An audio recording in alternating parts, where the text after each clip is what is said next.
Okay. Do people hear me? How about some hand waving from the back rows? Can you hear me? Excellent. Okay. So good morning, or nearly good afternoon, everyone. Welcome to the session entitled Breaking Through Tomorrow, Science Pushes the Limits of the Imagination. And what we'll try to do today is indeed push your imagination a bit with some ideas of what is to come. So in Hebrew there's a saying that states that since the destruction of the Second Temple, prophetic powers are basically in the realms of the fools. And what I'd like to try to convince you today that is not necessarily the case, because perhaps that makes all sciences fools. And the reason is whenever we provide a research application, grant application for money, what we need to do is we need to project the success of our results in the years to come. So scientists are in fact continuously trying to predict what their results would be, where is the future heading, and how is it that we can push in that direction. So today we have a very distinguished and fascinating panel that will try to sort of convince you or try to give you insight into where we are headed. So let me start by introducing the panel, and I'll just doing that from my left and so forth. First, we have Professor Etienne-Émile Beaulieu from France. Professor Beaulieu is a world-renowned researcher in the area of steroid hormone research and reproduction, and more recently of the field of longevity. And it was Beaulieu himself that proposed the term the longevity revolution, and I'm sure you'll hear very fascinating things from him. He's a member of the Collège de France, former president of the Academy of Sciences in France, and he has many, many additional honors.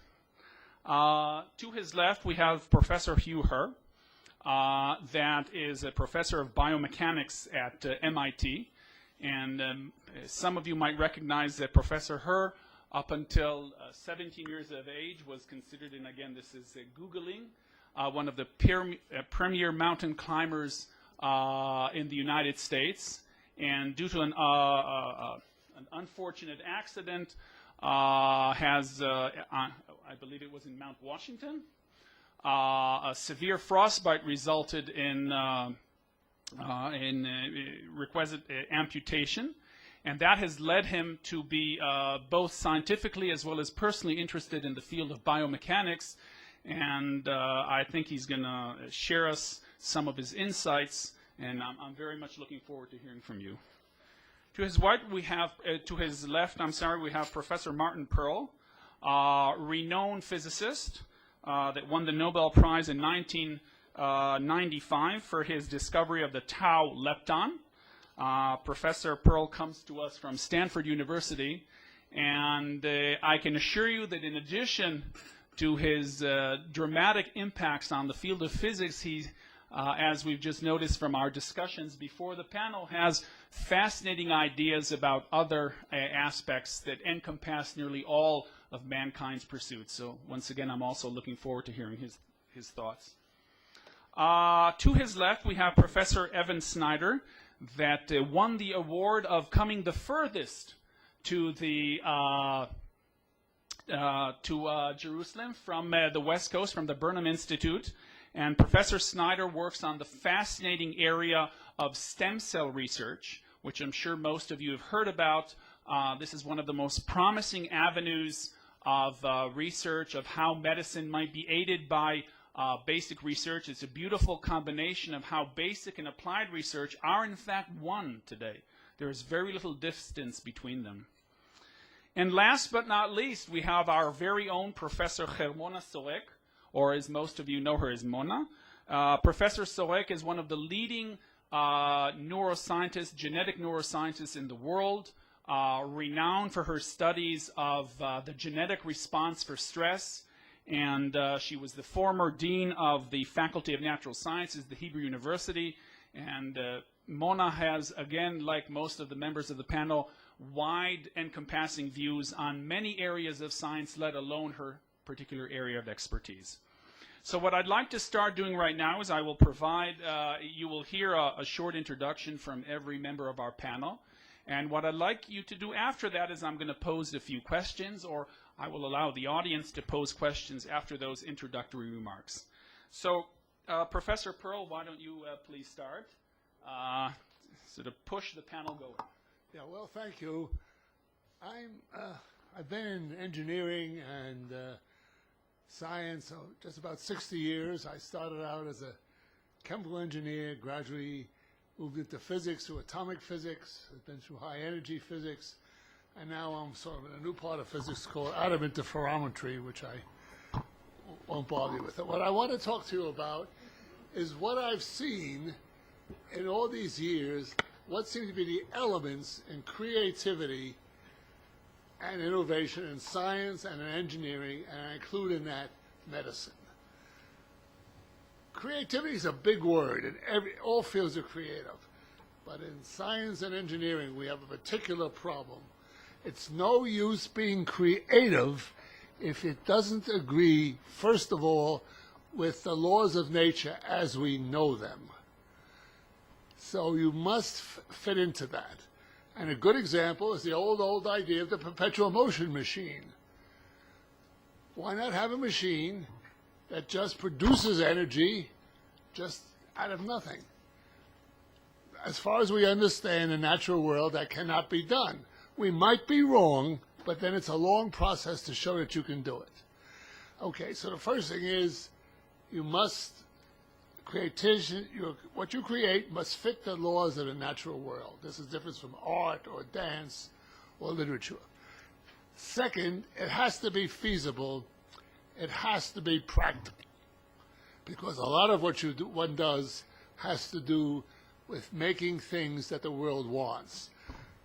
And as an example of a great invention, which in the end was not practical, is the Concorde airplane. Beautiful engineering, clever idea, not economically feasible by a long shot, and nobody had the least idea how to make it economically feasible. Okay, so that's the first thing. We have to fit reality and economic possibility.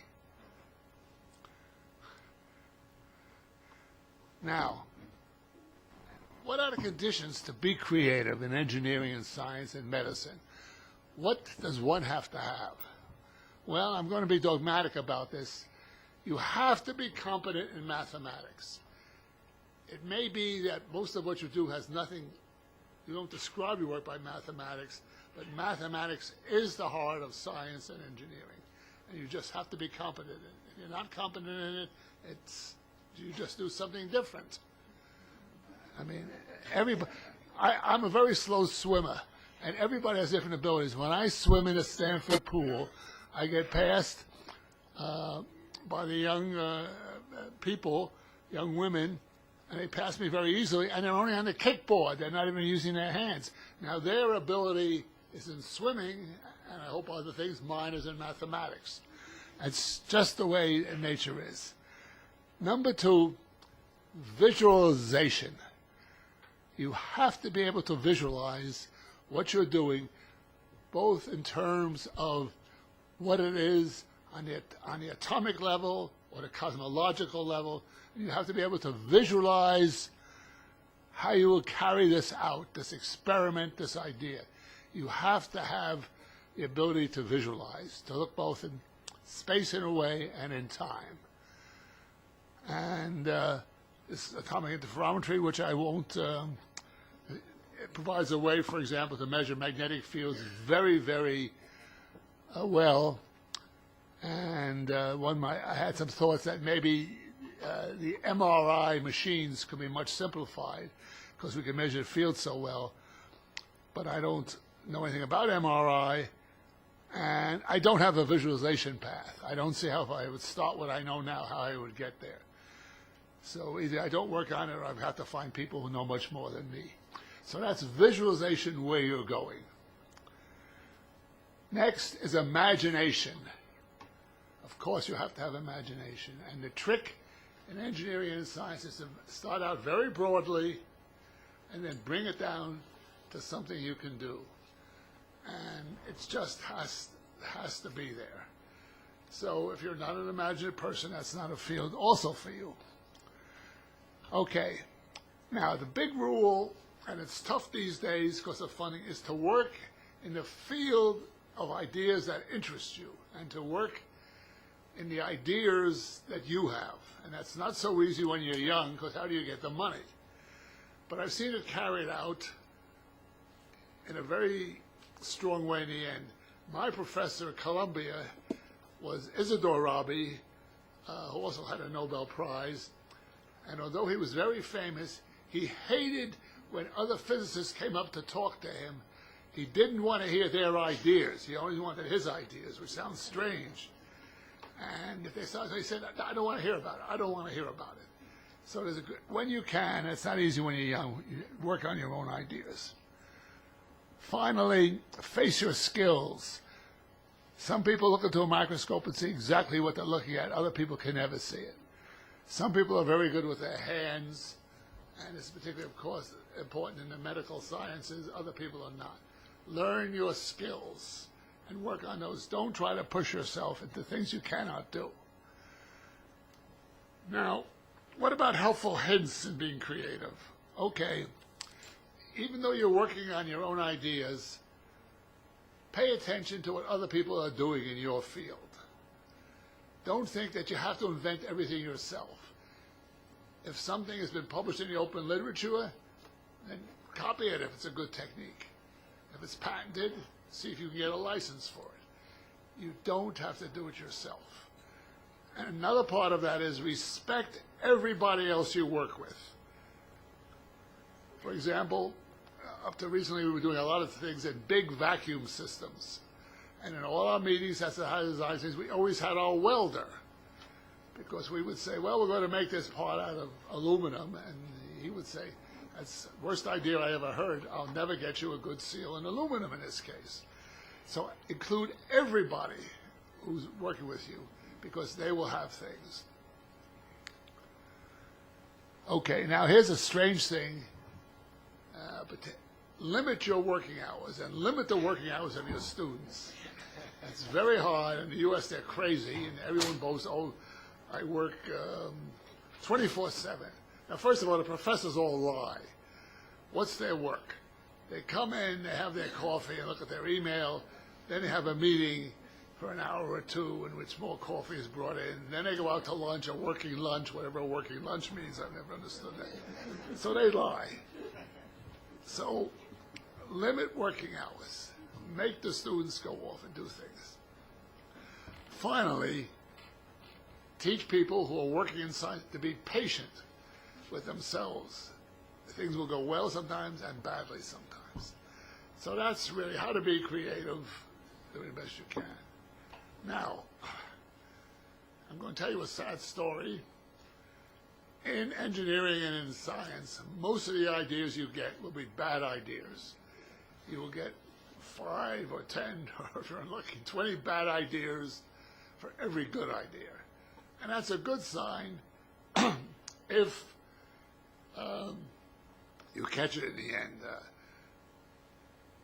One of my groups, which is now pleasantly dispersed, we used to meet every Friday afternoon discussing how the experiments are going with coffee and cookies and so forth.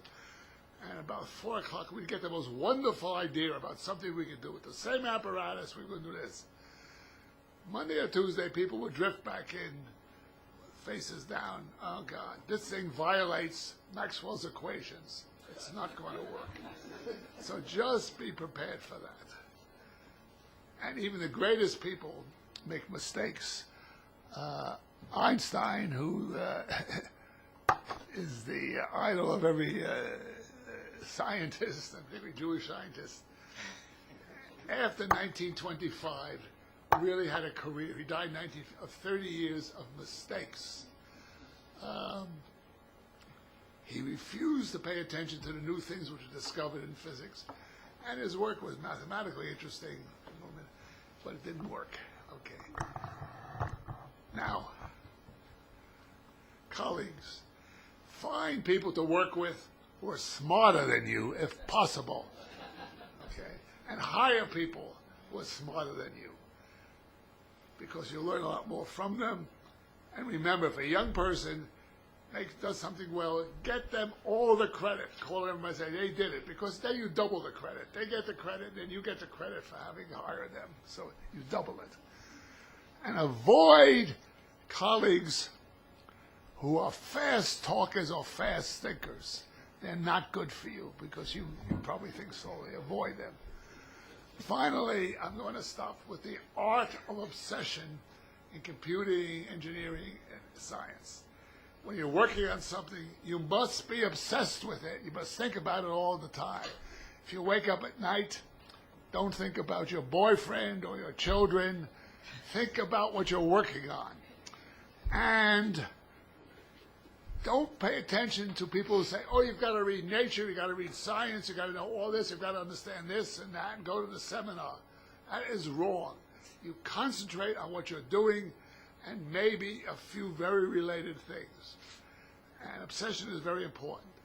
But a day will come, and I'm almost done, when you find out the experiment doesn't work, the device is not selling, the funding has been cut off.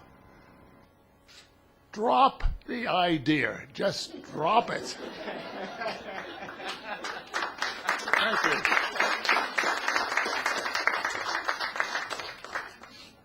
Thank you very much, Professor Pearl, for those encouraging words. I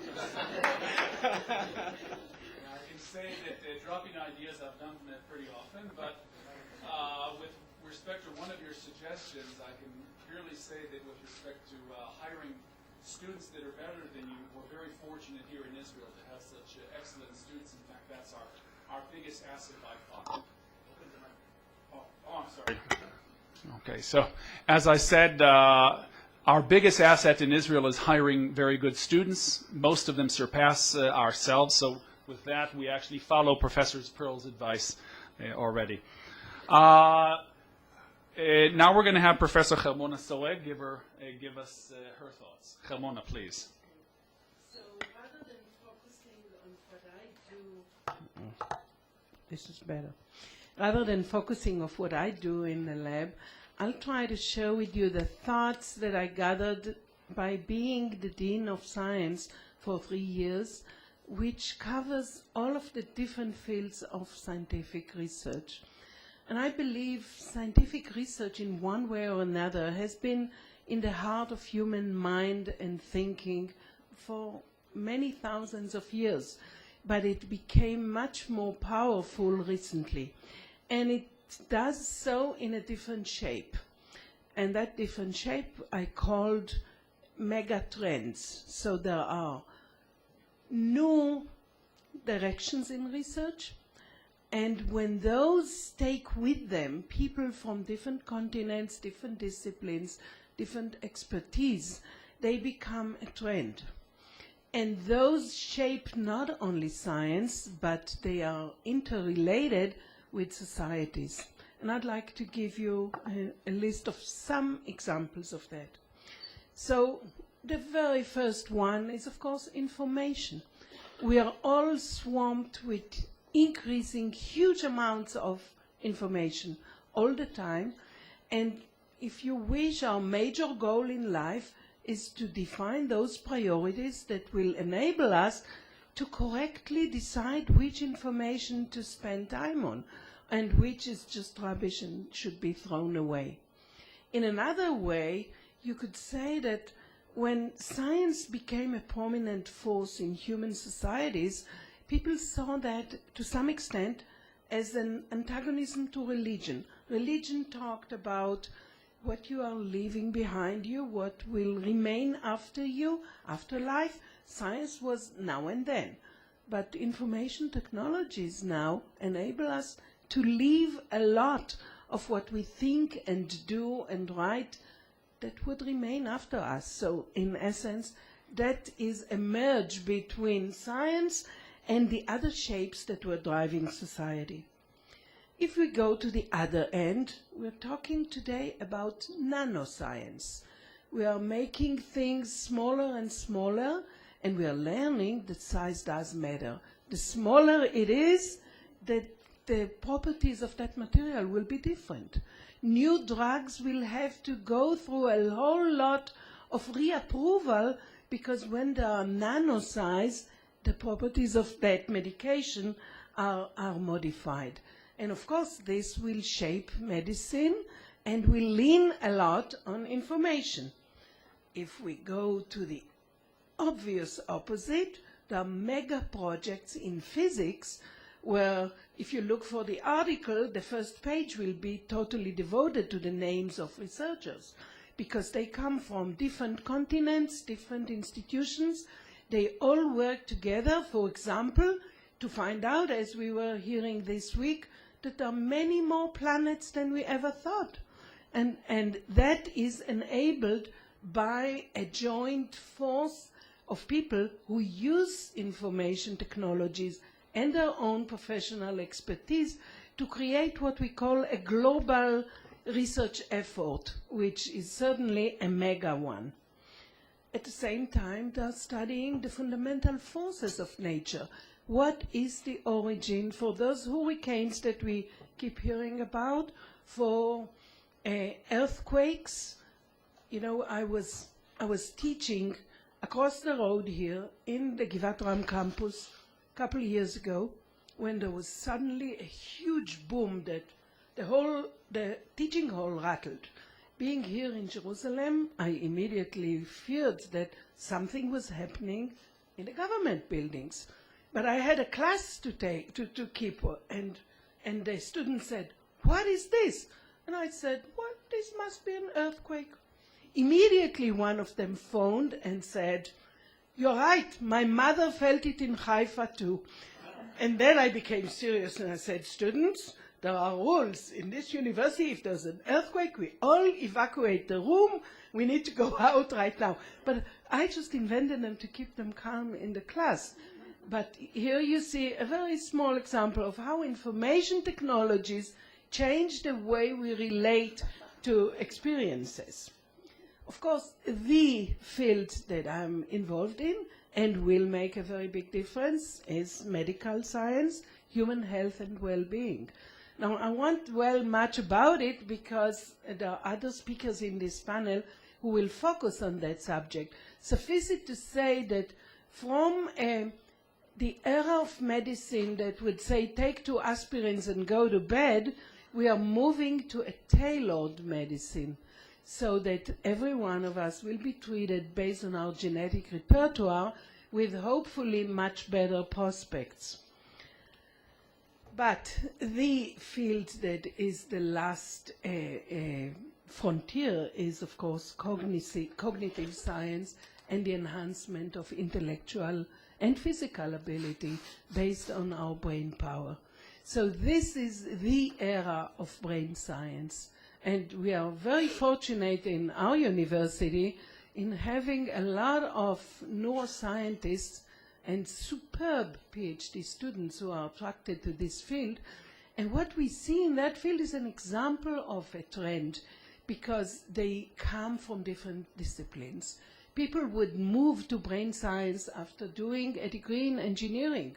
They will know how to control navigation features of the brain. People come to brain science from humanities. They're thinking to connect philosophy and brain science. People come from medicine, and of course what they think about is how can we help someone who doesn't have a control over their limbs to do it by brain science. For that you need to combine robotics and nanotechnology and know-how in physics, and indeed our very best students today go for joint disciplines of studies, which we start from the early bachelor degree stage. So brain-machine interface will be a very prominent direction of research. All that changes also the way society relates to science and the way science should relate to society. In the past, scientists would sit in their offices and, as we just heard from Professor Pearl, they would go to a meeting or write something and talk to their students. When I worked in New York, someone asked my eldest son, who was then 8 years old, "What does your mother do?" And he said, "Oh, she drinks coffee with her friends and chats." And I was very pleased, you know. I was working so hard. If that's the message that he got, I was really thankful. But today we have another obligation. We need to make our science, the meaning of it, the drive in it, the promise in it, the beauty in it, transferable to the audience, to the lay audience. And that is a different goal that scientists didn't really spend much time on until quite recently. And I think we need to add it as one of our most important goals. So I was called upon last week when Professor Blackburn was winning the Nobel Prize for defining the properties of the very ends of chromosomes, which is not really what the daily newspapers in Israel write about all the time. And they asked me, so what does that mean? And I said, look at your shoelaces. You need to protect the ends or else everything will come apart. In the evening, I got a telephone call from another newspaper journalist saying, I heard you on the radio, this is it, that's what we were missing. And this is one additional goal that I would like to add to the list of jobs that we scientists have. Thank you.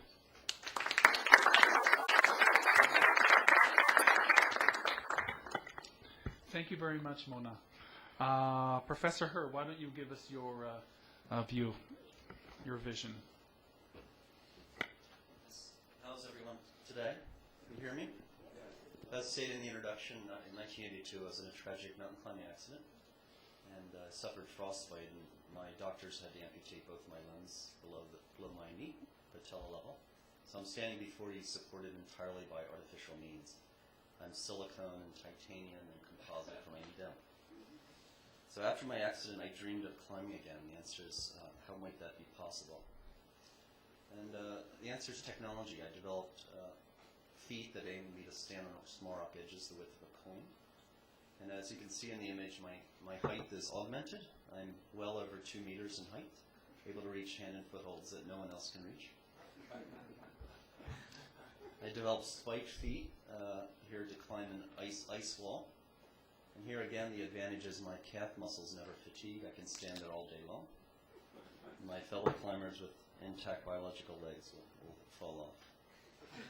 So from this personal experience, I realized that technology has the capacity to heal, to rehabilitate, but also from time to time to augment human capability. I was able to achieve a climbing capacity more advanced after my accident with artificial limbs than I was ever able to achieve before my accident with biological intact limbs. Sadly, although technology has served me well, it hasn't served other people with conditions in the world. For example, here you see a soldier, U.S. soldier that was hit by a blast near Baghdad. He's missing 3 limbs and arms and 2 legs. This is what current technology can provide. It's not well appreciated, but approximately half the world's population suffers from cognitive, emotional, and physical conditions. And because technology is sometimes non-existent or not sophisticated enough, most of the people are disabled. So it's a tremendous opportunity in this 21st century to advance improved human-machine interactions, to largely eliminate disability and set the framework for a general augmentation of human beings. And that's the theme, the focus of an emerging field called biomechatronics, which seeks to blur the boundaries between humans and devices. So I'll give you now a few examples that are happening in this field. In my laboratory at MIT, we're developing the world's first powered ankle-foot prosthesis. Here you see me in the morning bolting my robots on.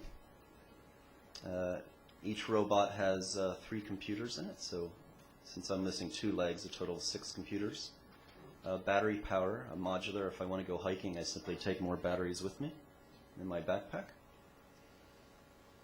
So for the first time in history, my gait as a prosthetic wearer is completely normal. Even a specialist, a biomechanist, cannot tell that I have 2 artificial limbs.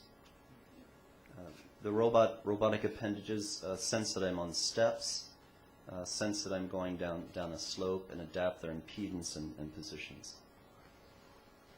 So although I have a condition, both of my legs are amputated, but you can't seriously say that I have a disability because of technology. You take the technology away, all I can do is crawl. So we can eliminate disability in this century through better technology. Sometimes technology can augment. Here's a person with a completely normal, intact physiology. He's wearing exoskeletons, and he's able to run more economically. With every time the foot strikes the ground, there's artificial elastic structures that store and release energy and dramatically lower the stress through the biological leg. So imagine in the future that you don't go to a bike rack, you go to a rack of robotic limbs that enables you to run at unnatural speeds and metabolic rates. Neural interface, what we need in this field is a comprehensive bidirectional peripheral neural interface. There's two components. One is a sensor that goes into muscle to measure the extent to which the muscle has been depolarized. And a second is a way to communicate with nerves. So here's a video where the amputee is controlling the robotic limb through muscle action. And then when the limb's in contact with the ground, there's local control algorithms varying the stiffness. So it's a blend of intrinsic and extrinsic control. In terms of nerve interface, I did a project in collaboration with Interseed Technology, a local company to Boston, where we took a transected nerve and we implanted into the body of this animal skin cells and muscle cells that coax the nerve to sprout, to regenerate, to innervate those target end organs. Very quickly, the body of the animal vascularized the tissues, and we ended up with a viable implant. With such implants in the future, amputees will not only be able to walk across a sandy beach, but will actually be able to feel the sand against the prosthetic foot. Central implants, there's exciting work going on. My colleague John Donahue developed an implant with his colleagues. So here you see Matthew using the implant. He's checking his email. So what they do is it's a very small implant, a fraction of the size of your thumbnail, and they sense neural information that's decoded, and then they use that to control the position of the cursor. So through thought, you see he's controlling his television, turning it on and changing the channels. Again, this implant is about a quarter of your thumbnail in size, very, very small. There's a lot of surface area up here. Imagine what can be done. So as we march into this 21st century, we'll have advances in robotics and machine learning, ways of communicating information into and outside of the human body via sensors that are on the body and inside the body. And that will set the stage for a notion called telepresence, where there's a robot that emulates the human that's remote. And you take sensory information from the human, that can go onto the network and then used as control commands of the humanoid robot. And then sensors in the humanoid robot can go across the network and help the human to comprehend the actions of the robot.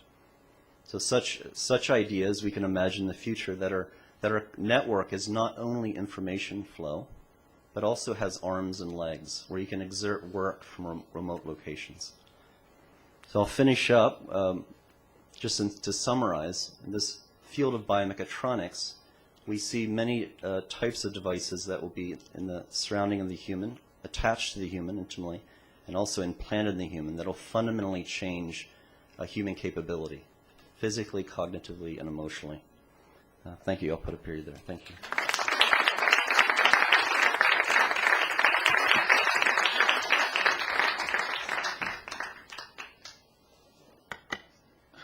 Thank you very much for those uplifting and exciting ideas.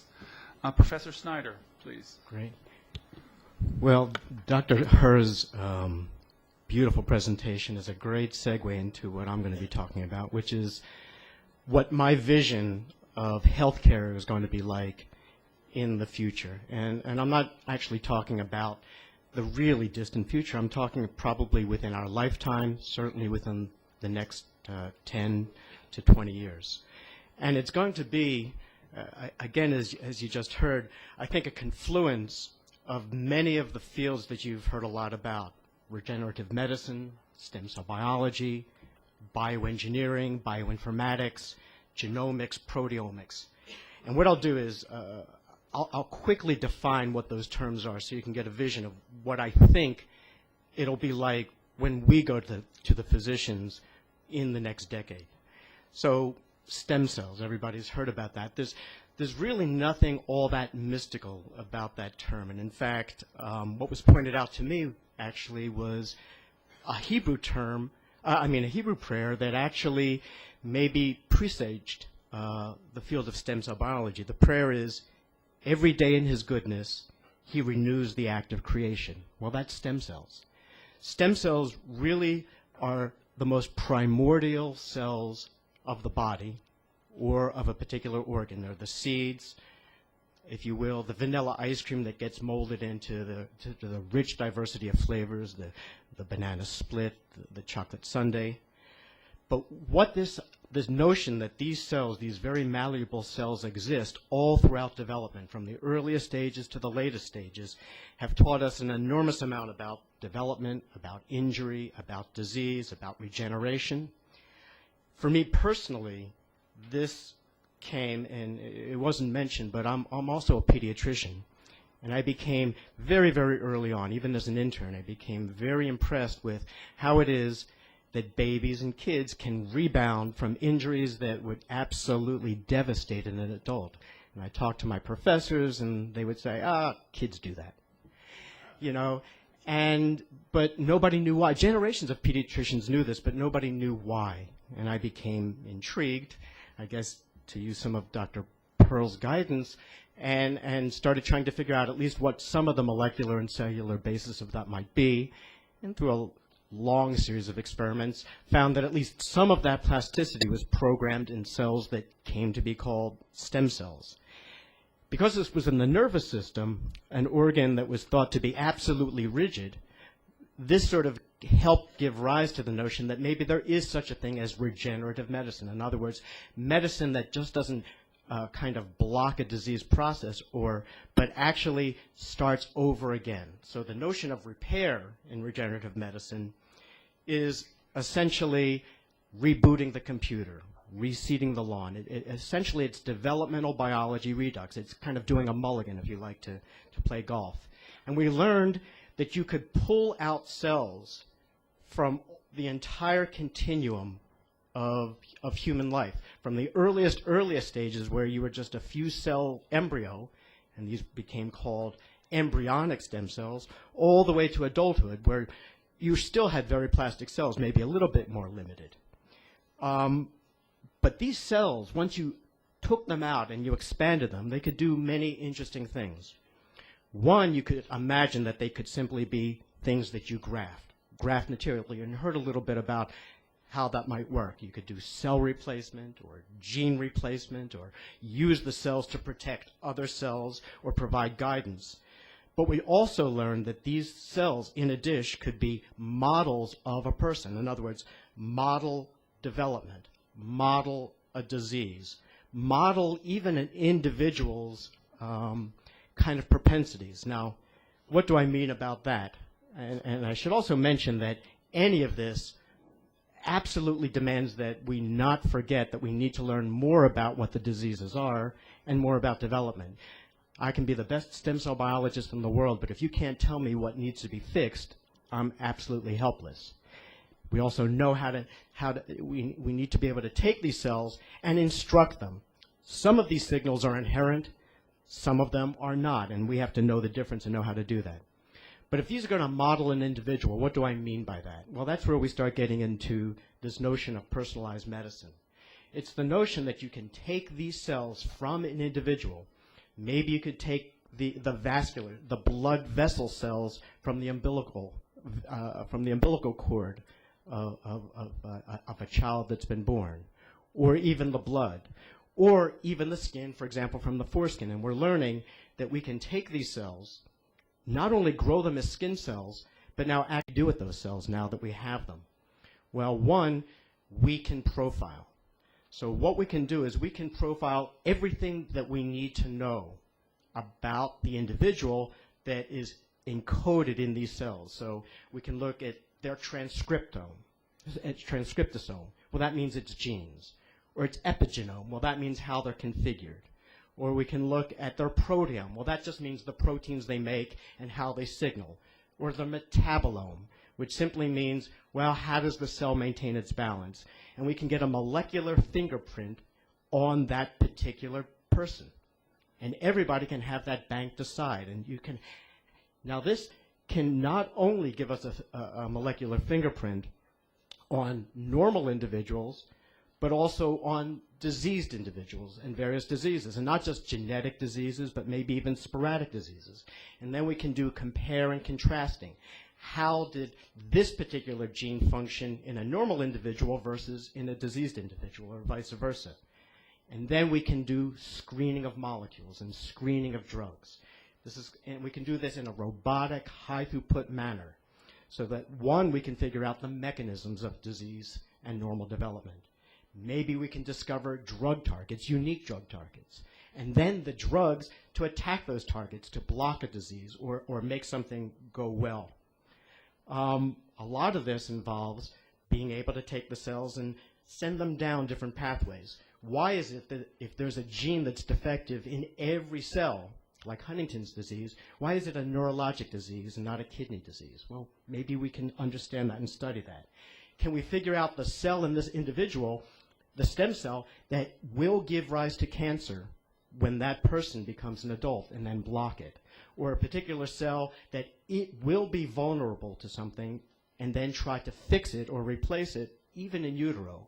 Or a gene that's going to cause a problem and put in a better version of it as early on as possible.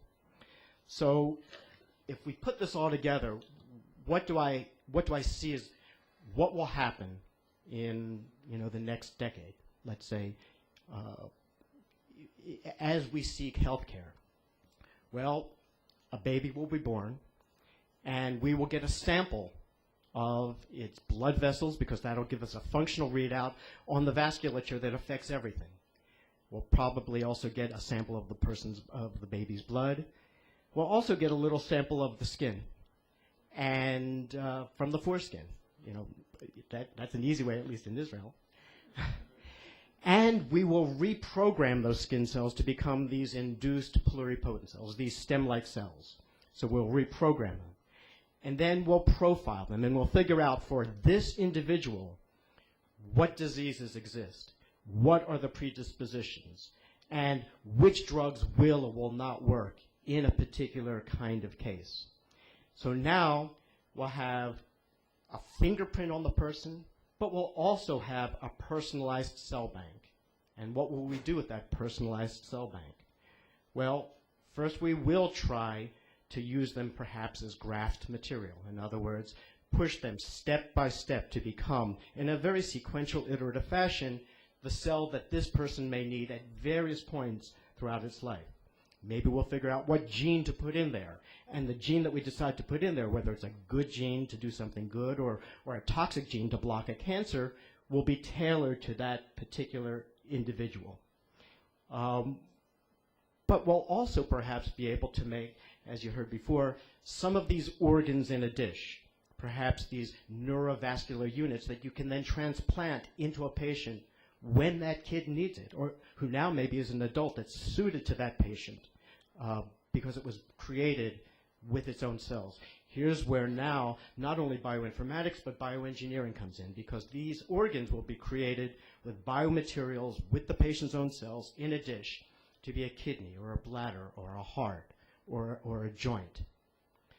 So this, I think, is not an unrealistic way of looking at what future medicine will be. So let me just end with, what are the challenges? Well, cost.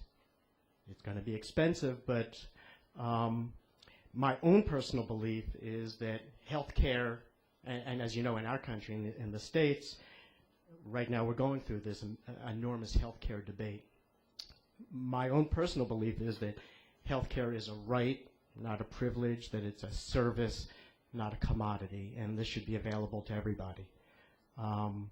It's going to require infrastructure. It's going to make sure that everybody has equal accessibility to this kind of technology of equal quality. We're going to have to make sure that if we get this information, that we avoid misusing the information, knowing what things not to change. We have to protect confidentiality. In other words, we want to make sure that even as we get this information, that people are not stigmatized, that we don't impose psychological trauma. In other words, identify something that we do not have an answer for or a treatment for. We want to avoid misdiagnoses, and that simply may be the fact that we are developing better and new technologies. I have every confidence, however, that these socio-political problems, these issues, will be surmounted. And then that will leave us with the most glaring and greatest obstacle of all, which is basically the biology itself. That still is the biggest challenge of all. How do you mold cells? What needs to be fixed?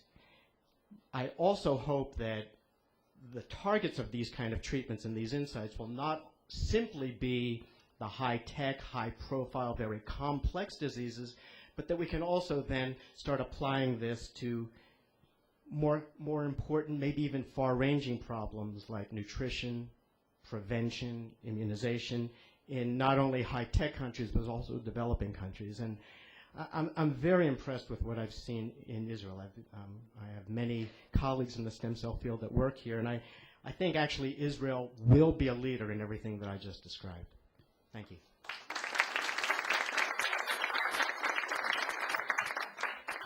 Thank you very much. And last but not least, Professor Beaulieu, please.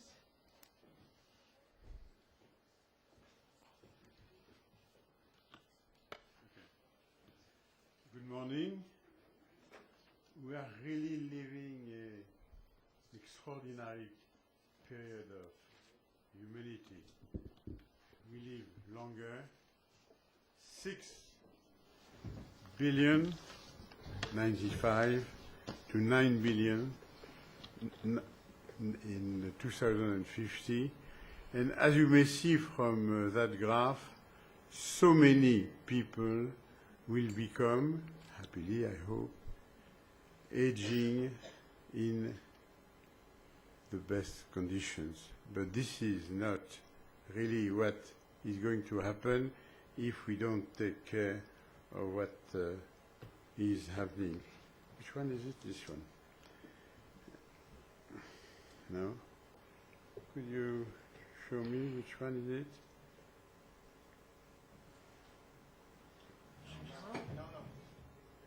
Which one? This one. Okay. 50% of people aging after 85 years will have something bad, and particularly at the level of the brain. Some aspects are possibly unavoidable. This is basic biology which has still to be analyzed. But a lot can be modulated. Environment, social level, lifestyle, nutrition can be monitored. But what I want naturally to insist here is the biomedical prevention that we are attached to modify. Just a few words for other aspects, not to be just restrained to brain and hormones as I want to go. Nutrition, people need to eat, as simple as that. And needs of energetics are well known. Not so many, but there are, let's say, stupid things which are believed. For instance, lipids in the food are not bad. We need 30% of lipid in our food. Even we should be careful not to have too much saturated fats. Water is obviously indispensable. The number which is indicated on the graph means that 2 liters per day is an ordinary mean to follow, to absorb per day. Naturally, calcium, curiously, is very, very often in deficit in aging people, more than 50% of the people in the world, and then fracture and so on. And folic acid is very important, as recently studied. Let's go to things I work more. Adrenal hormones. There is something that people have not really realized is from adrenals, above kidney, there are two sorts of hormone. Cortical, that is cortisol in a way, and DHEA. They are unbalanced when people age. That is, cortisol stays while DHEA decreases, and this is responsible largely for type 2 diabetes development with the difficulty of insulin metabolism and the consequences in terms of too much fat and cardiovascular diseases, including in the brain. The skin becomes difficult to control. Muscles, people need exercise, but hormones as well. The two are necessary. Exercise, no hormone is not enough. Hormone without exercise is not enough. Both are necessary together. It's rather well demonstrated. Naturally, bones and joints may become extremely difficult to control, and there are not very effective means to follow their deficit. But what is more important is naturally the brain, and hormones act on the brain. I will come back to brain in a moment. Having before, could I go back 1 second? Thank you. No, back, yes. Say that naturally more than 50% of the human beings are women having menopause at 51 years, the same age as since 2 centuries at least. And in spite of some attempts, there is no other way to protect them against flushes, which are so disturbing. For many of them, nothing is better, nothing is actually active at all if we accept estrogen. But there are a lot of controversies, as you know. For osteoporosis and fracture, there may be other solutions. The cardiovascular can be, difficulties can be treated as well as the skin. But what people do not know is what happened to the brain of aging women in absence of hormone. And I'm sure that most of you do not know that there are twice many Alzheimer's disease in 80-years-old women as compared to men. There is no studies up to now which have been really worthwhile to be considered for giving the good advice to women, and curiously, or maybe not curiously, people are not studying the women problem effectively. Controversies which I could discuss in some, if there are questions, have made the thinking on this problem quite difficult and unclear. But what I would like to speak is what is after all the most important, the central nervous system, the brain. We discovered that the brain makes hormone. Could you come back a minute? With a new type of mode of action. So sorry to become a little bit more scientific, but I think you will learn 2 or 3 words which will become extremely well known. People will become to be really interested in microtubules, some sort of small tubes which are inside the nerve cells, the neurons, and necessary for the function of the central nervous system.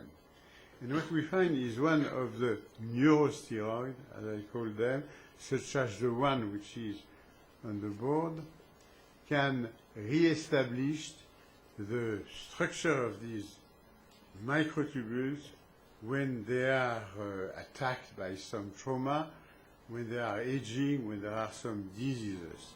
And it is very important. I give you just the example of what we did recently for acute central nervous system difficulty, for instance,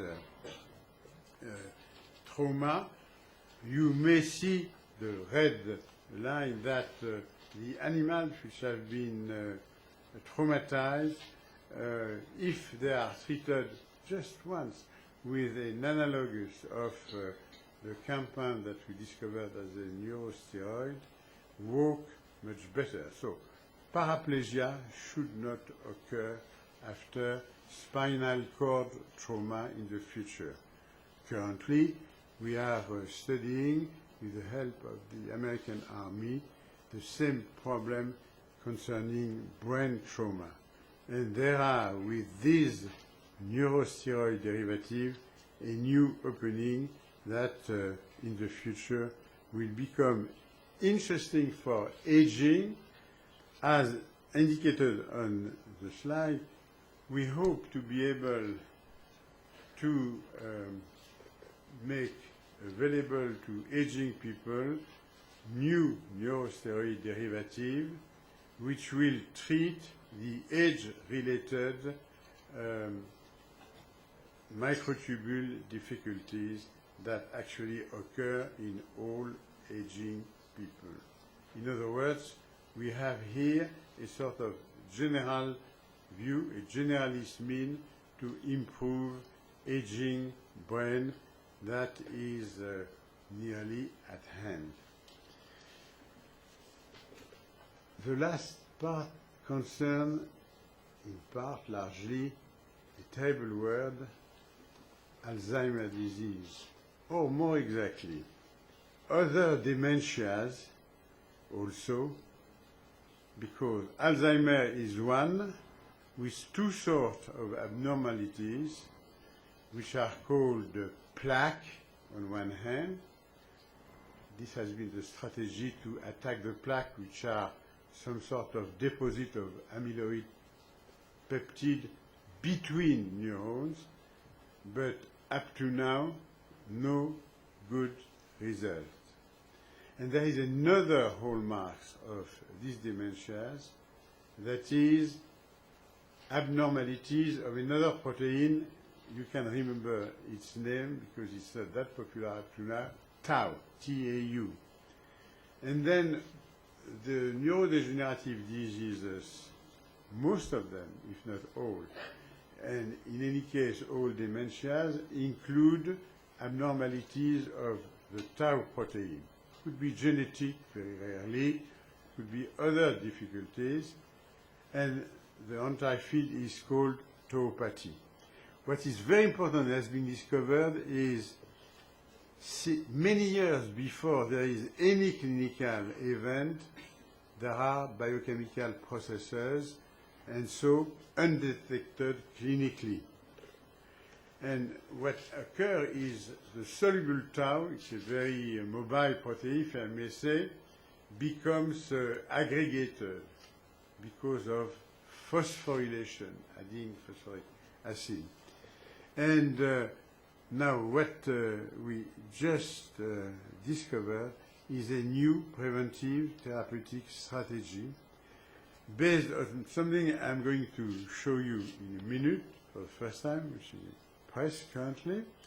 And we found that a protein called, sorry for the barbarian name, FKBP52, which is known by people working in immunology. You see, it comes from another field, as frequently in research, is an anti-tau protein.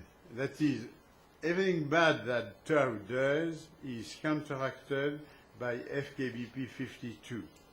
For instance, on that graph, you may see that the microtubule, again, which are flat in this case, are increased in their formation by tau, but if you add FKBP52 down, it's an anti-tau. This anti-tau is certainly modulatable by the FKBP52, because FKBP52 accept some sort of drugs.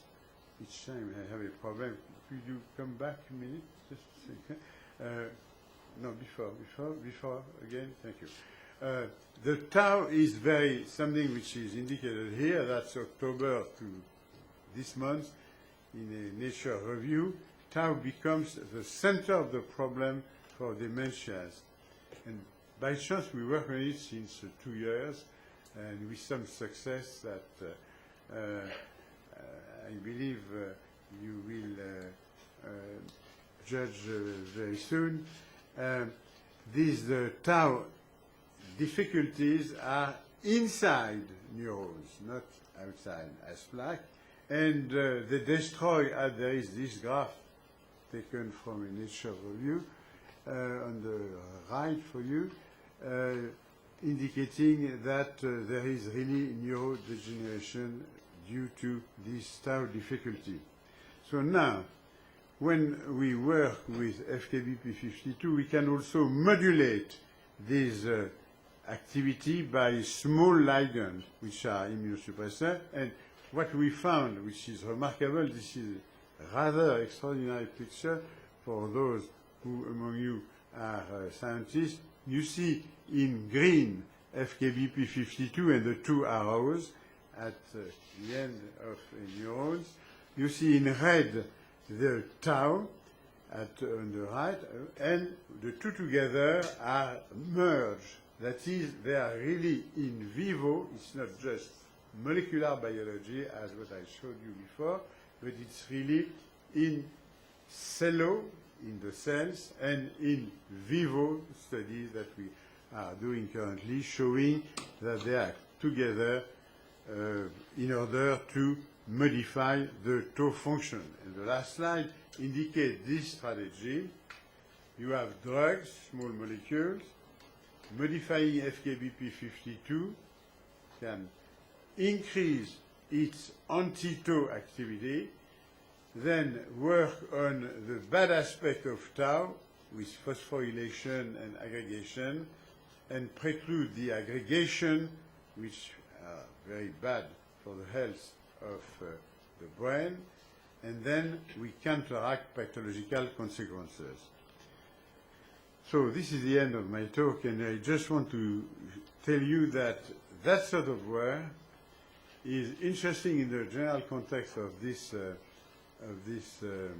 meeting, because I'm not a geriatrist, I'm not a neuroscientist originally, I work on other things, and really it's because we put together different colleagues with different ideas that we came to find something which probably, if our small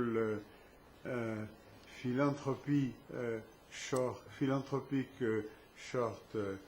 small association will get the means, will help people to prevent and maybe delay and even treat what is one of the most important problems of the human beings by these days. In other words, the loss of dependence because brain problem. Thank you very much.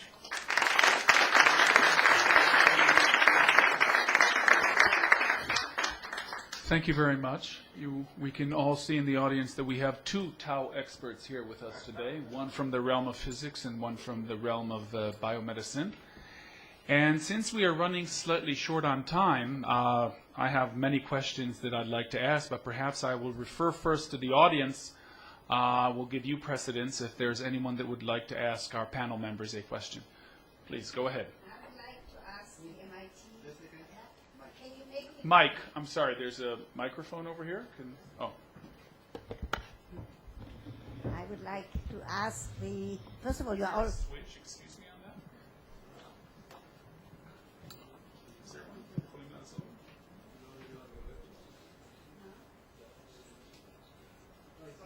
It's on?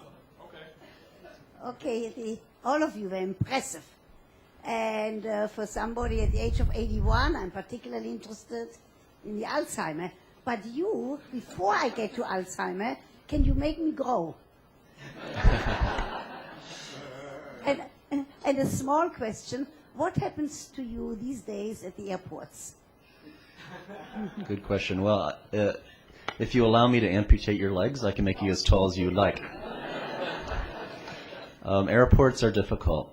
The alarms go off, and I'm taken to a back room and asked to take my limbs off, and the limbs go through the detector without me. Very entertaining.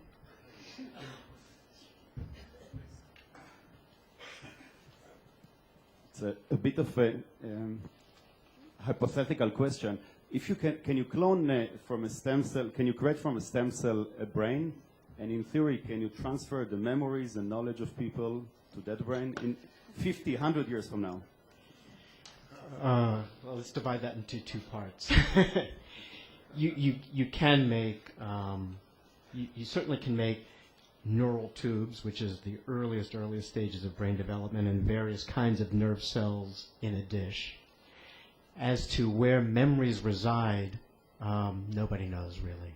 And that actually becomes almost a meta neuroscience question, because we keep on wondering if we did enough transplantation of enough donor cells, at what point would this recipient, and there is no answer, lose the memories that existed, or conversely take on the memories of whatever were in the cells, which could be a tabula rasa, especially if they were just made from skin cells. So yes, you can make brains. As to where memories reside, we just don't know. Could I add up on that?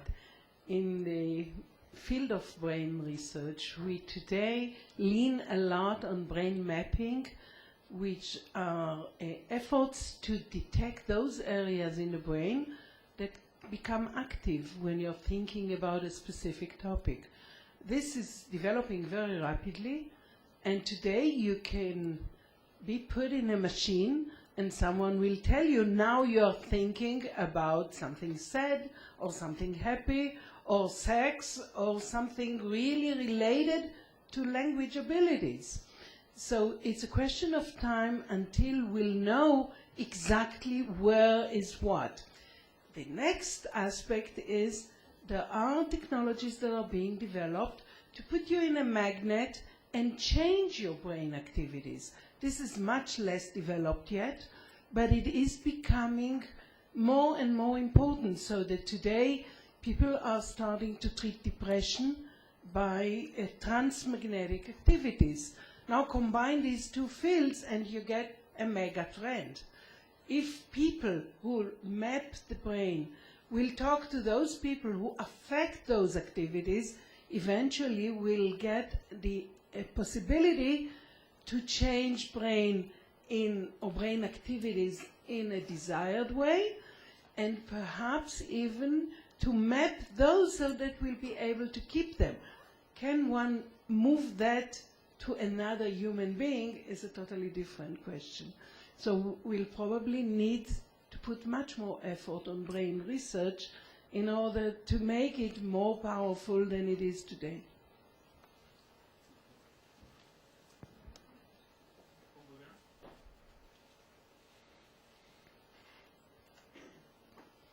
Thank you. Yes. I would first like to really congratulate from the depth of my heart Professor Herr for your resilience, your courage, and your optimism. Thank you. You're an example for everybody. And I'd like to ask you, in how many years do you think that the cost of those legs or arms will be sufficiently gone down to be able to give them to all the people who've been maimed in wars, and especially the children who are maimed by genocide or by the mines, personal mines? Thank you for your question. In developed nations, many of the devices will be commercially available in the coming years. In developing nations, what we need to do is develop a distributed manufacturing capability, bring in sophisticated manufacturing tools local to the countries and communities. The reason is the actual raw material costs of these robotic structures are very, very low. So it's driven by, firstly the resource costs, and then labor costs and distribution and marketing costs. Now, if a community has its own manufacturing capability, can build its own medical devices, you dramatically lower costs. So that robotic foot ankle device I presented, for example, that will probably sell for $20,000 US. Just the robot itself, not the whole artificial limb. But the materials in that device are maybe $150, well within the philanthropic reach. So distributed manufacturing is the answer. Thank you very much. May I ask something else? Another question is, I saw in the disabilities list in the U.S. that 80 million Americans are in addiction. They are addicted. Do you remember that in the list of disabilities? 80 million is a huge, huge number. So I was wondering if there's any stem cell that's possible or any modification of a gene that's possible to get those people off their addiction. So, again, combining various therapies, I think we will start being able to map the areas of the brain that mediate addiction. We're starting to know those areas. We're starting to know the neurotransmitters that mediate it, the cells that exist in that area. On the other hand, we're starting to be able to take these very plastic stem cells are like clay, and we're getting better at being able to mold the clay into whatever cell we think we might be desired. The question is, now we're talking about modifying behavior, and theoretically, maybe we can. The next question starts again becoming almost neuroethics, and should we, can we, is that the best way to do it? And while I don't like slippery slope arguments, one could start saying, well, which addictions are good, which addictions are bad, and then what other behaviors. So biologically, someday we may have the ability to do that, though, we always make it sound so much more simple than it really is. But then the next question starts getting into the realm of the philosophers. Thank you. Talking about the day after tomorrow, will it be possible to transfer the total brain from one man to another? Is the question, can we transfer the entire brain from one person into another? Yeah, from one animal to another? I don't think so. I think, we're transferring transferring the nervous system is actually even more complex than doing a heart transplant or a kidney transplant. The number of connections and the amount that the brain itself is influenced by all the other organs and cells around it is so complex that. Oh, the day after tomorrow. Oh, wow, you didn't. Oh, I feel like I'm watching a Frankenstein movie. I don't think it'll be possible. It actually starts getting into a very, very interesting philosophical debate that I've had with philosophy friends of mine, and it's actually a little bit apropos to what Dr. Herr was talking about. And let's say one were to start taking, you take a donor cell and cell by cell by cell, you start replacing it. And let's not even say it's a biologic cell. Let's say now it's a biomaterial a chip that you start replacing cell by cell by cell. And let's say you replace every cell but one. Is that person still the person? Then the next question is, now you get rid of that last cell with a microchip or something like that.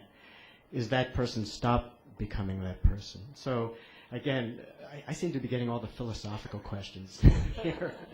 But I don't think it's possible because I think complex neurologic function is going to turn out to be more than simply the cells and the connections. I can't tell you what I mean by that exactly. But if you talk with cognitive psychologists, not just philosophers, but cognitive psychologists, human neurologic function, particularly higher neurologic function, seems to be simply more than the cells and their connections. I should say this gets into something that does confront my field day in and day out, and that's where we take human cells, and before we can go into patients, we actually have to go into animals. At what point, so when I started doing human neural stem cell transplantation, nobody kind of got upset when we put it into mice and rats. There's a little bit of but we started doing, because we wanted to treat kids with inborn errors of metabolism, these horrible degenerative lethal diseases, we started putting them into the brains of developing monkeys. And the more cells you get in, the better the kid will do, and presumably, the monkey. So that started creating enormous consternation as to were we creating humanized monkeys? And now were these monkeys acquiring skills that were more human-like, so that this was actually now verging on unacceptable science. So so even today that's confronting us. The day after tomorrow, yes, we'll be confronted with it, but I don't think, I'd be interested in hearing other people's viewpoint. I don't think you can do a whole brain transplant. Let's allow a few more questions, please. Good luck. As a total non-scientist, I feel I may be asking questions, stepping over where fools or angels fear to tread. But as I understand the presentations thus far, you've mainly related to physical or physiological conditions. What is the prospect for mental disorder, schizophrenia, bipolar, especially where the disease or condition might be chemically controlled or in the blood chemistry? Okay, let me try to outline what we know today. To begin with, we are learning more and more that those mental disorders have to do a lot with genetics, which relates also to the field of stem cells. And I'm in between, professionally, between genetics and neurochemistry and psychiatry. And sometimes I go to talk about my own research, and there's someone in the audience that says, but we're not talking here about genes, we are talking about the mind. Well, the mind is determined a lot by genes. Also by interaction with the environment, also thanks to personal experiences, but primarily it is determined by genes and the way they interact with each other and build the cells in our brain. Treatment of those diseases started not too long ago. It is done chemically. As I said just a few minutes ago, I believe that in the next decades or so, we'll see more and more technological developments that will treat problems of the mind with transcranial magnets, rather than using only chemicals or with a combination of both. And again, you could say that it all relates to genetics, so maybe we know today, or we will know tomorrow, that this developing embryo will someday be at an increased risk to develop schizophrenia. And then we are coming again into the neuroethic issue. What do we do with that know-how if we don't know to treat schizophrenia yet? Years ago, Jim Watson was visiting the Hebrew University, and he was really, so I apologize, but all we are talking about here says we need to put a lot of effort on brain research in the next decades, because it's not enough to add on longevity. We need to protect the quality of life and the quality of the mind. Let me just add, we just received a grant, apropos to your question, we just received funding from NIH, a grant from NIH, to study bipolar disease by taking skin cells from bipolar patients, turning them into stem cells, figuring out what the signaling differences are between them in an effort to try to find new mechanisms, new drug targets, and find better drugs. Presumably, obviously with the thought that mental diseases are rooted in fundamental neurobiology. I think one thing which we haven't gotten to, there's another technology going on, which is that for the first time, chemists and physicists primarily are making new materials which never existed before, don't exist in nature. And these will provide completely new materials to make whatever we need. And this is, we will design the construction material for these things at whatever we need. Thank you. Well, go ahead. Penultimate question.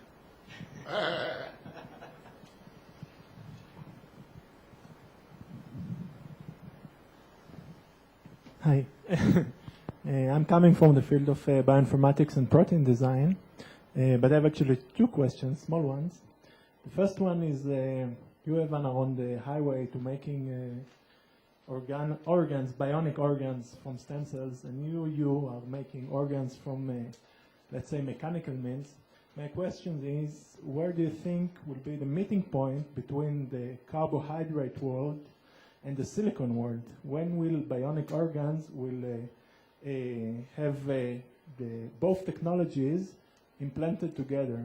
This was the first question. The second question is that one of the most impressive ideas that I ever heard about brain function comes from Roger Penrose, about looking at single neurons not as just electrical switches that go over a certain threshold and then fire, but rather than each neuron is like a very complicated quantum computer that has a field, a wave function that results from the state of the microtubules, and then actually every neuron is like a quantum computer. So I want to ask you, Paul, when do you see a quantum physicist going into neural sciences and doing neural research?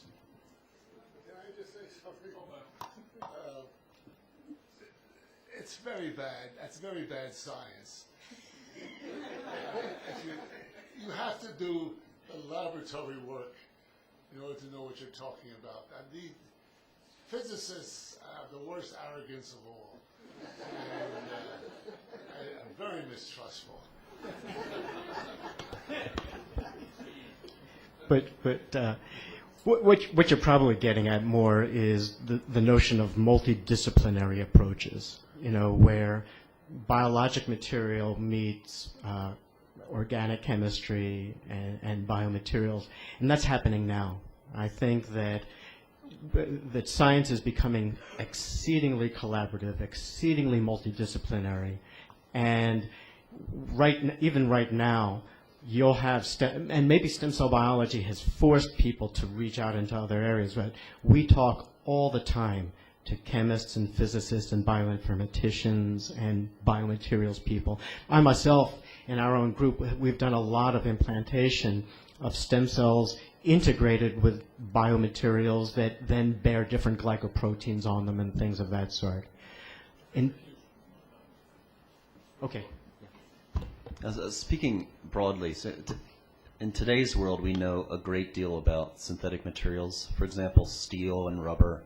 We know their properties. We know how to model them. We know how to architect machines with those materials. There will be a day when we have advanced knowledge for cells and tissues. We know their properties. We know how to poke them to go into different types of tissues and so on and so forth. In that day, it's likely that we'll have hybrid machines with synthetic components and biologic components, where the synthetic aspect of the machine creates a cell-friendly environment, and the cells in terms provide some functionality to the overall machine capability. In my lab years ago, we built a robotic fish that was actuated by living muscle tissue that swam through a media comprising glucose and oxygen to fuel the muscles.